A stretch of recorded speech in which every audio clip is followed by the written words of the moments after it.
반갑습니다. 6월 25일 목요일입니다. 오늘 저에게 주신 하나님 말씀은 구약성경 나훔서 1장 1절에서 8절까지 말씀입니다. 나훔서 1장 1절에서 8절까지 말씀을 읽어드리겠습니다. 니느웨에 대한 경고 곧 엘고스 사람 나훔의 묵시에 그리라.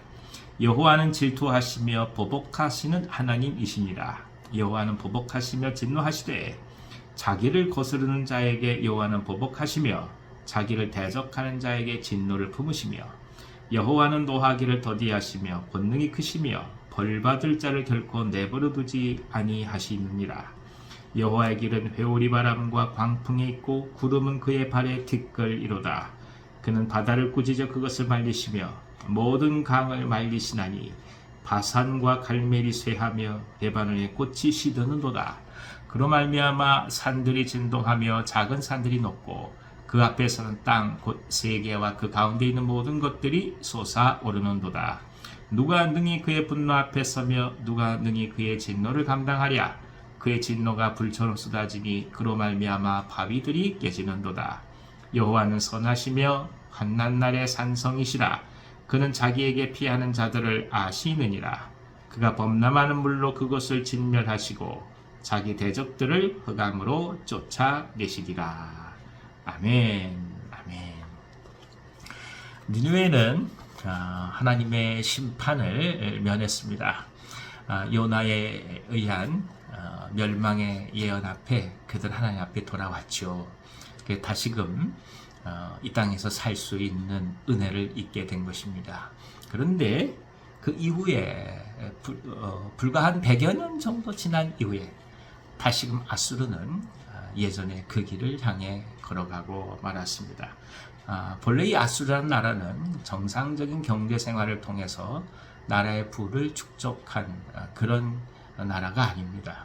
오직 전쟁과 또 이민족에 대한 지배와 또 이민족들의 재화를 탈취함으로써 자신들의 부를 누렸고 이를 확실히 하고 또 반역을 막기 위하여서 철권으로 모든 이방 민족들을 통치했던 그런 나라입니다. 그러니까 사실 우리가 지금 생각하면 잔인하게 그지없을 정도의 폭압으로 다른 민족과 나라들을 다스렸다고 볼 수 있는 것이죠. 그러니까 그런 경제생활과 그런 정치를 통해서 부강함을 누리는 아수르니까 당연히 하나님께서 바라보실 때 그것은 정당한 방법이 아닐 수밖에 없었던 것입니다. 강포하게 되고 우상을 따라가게 되고 현실적으로 부를 준다고 하는 것들의 모든 것들을 내어 맡기게 되는 그야말로 극악무도한 삶을 살아갈 수밖에 없었던 것이죠. 이때 다시금 하나님은 한 번의 기회를 더 주십니다. 바로 나훔이란 선지자를 통해 하나님의 말씀을 전하게 하시는 것이죠. 그들에게 하나님의 진노를 전합니다. 여호와는 노하기를 더디하시는 분이라 할지라도 반드시 벌받을 자를 결코 내버려 두시지 않는다. 그러니까 임박한 심판을 다시금 말씀하는 것이죠. 우리는 여기서 이 아수란 나라의 이 그 완고함이 어느 정도인지를 또 한번 깊이 생각할 수밖에 없습니다. 인간이 사실 강하다고 한들 얼마나 강해졌겠습니까? 또 인간이 얼마나 많은 것을 얻는다고 한들 얼마나 많은 것을 또 얻을 수 있겠습니까? 아수르는 그 당시에 자기들 눈앞에 아무것도 보이지 않았던 거죠. 모든 것이 다 발밑에 있었던 것이고 모든 것이 다 뜻하는 바대로 이루어졌다고 생각하는 나라였습니다. 근데 과연 오늘 아수르가 남아있습니까? 흔적도 없이 사라졌습니다. 이것이 바로 인간이 갖고 있는 문명이라고 얘기하는 것의 실체입니다. 인간이 쌓아 올리는 것은 결국 모래성입니다. 우리 인생도 마찬가지입니다. 아무리 많은 것을 쌓아 놓는다고 한들 눈을 감으면 그것으로 족합니다. 하나님 앞에 가서는 정작 하나님의 사람으로 어떻게 살아왔는지에 대한 심판을 받을 뿐인 것이지 우리의 모래성이 하나님께서 심판하시는 것에 중요한 자료가 되는 건 아니지 않겠습니까? 그래서 또 한번 아수르의 영광의 덧없음을 바라보며 하나님께서 함께 하고자 하시는 마지막 이 사랑과 긍휼을 다시금 바라볼 수밖에 없는 것이죠. 하나님의 어미하심 앞에 인간의 나약함을 깊이 고백할 수밖에 없는 것입니다. 하지만 나움 선지자는 이 하나님의 심판을 전하지만 동시에 또한 소망을 함께 전하고 있습니다. 바로 이렇게 말씀하죠. 여호와는 선하시며 환난 날에 산성이시라. 그는 자기에게 피하는 자들을 아시느니라. 여기서 구약의 모든 예언자들의 독특한 특징을 봅니다. 그러니까 구약의 예언자들은 멸망과 아울러서 반드시 회복이라는 것을 같이 선포합니다.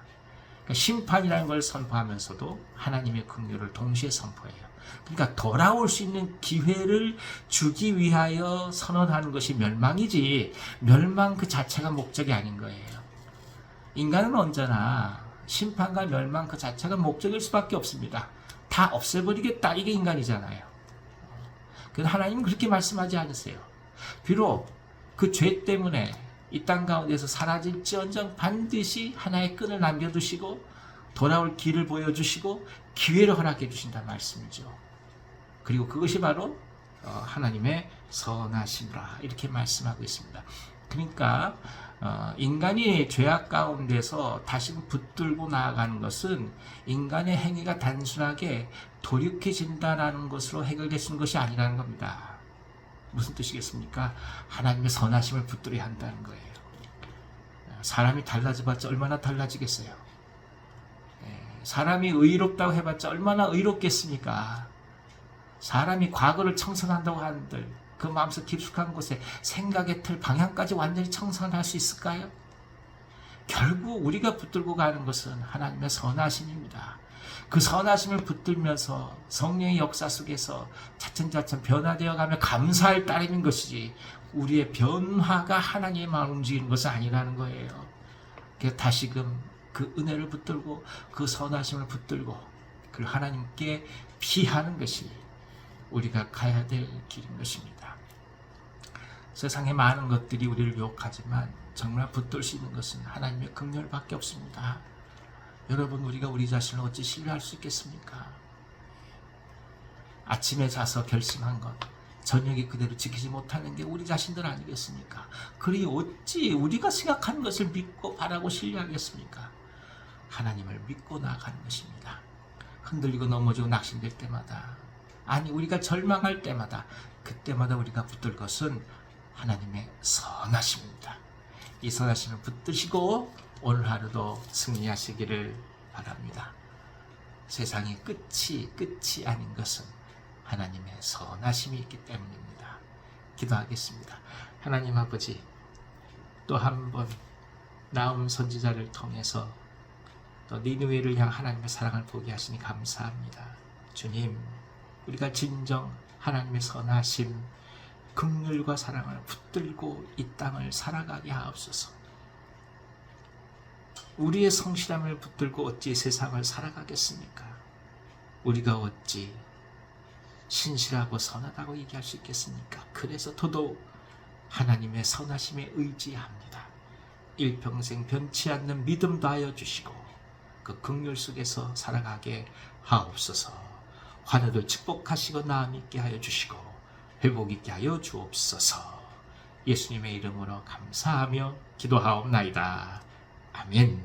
아멘. 오늘 하루도 승리하시기 바랍니다.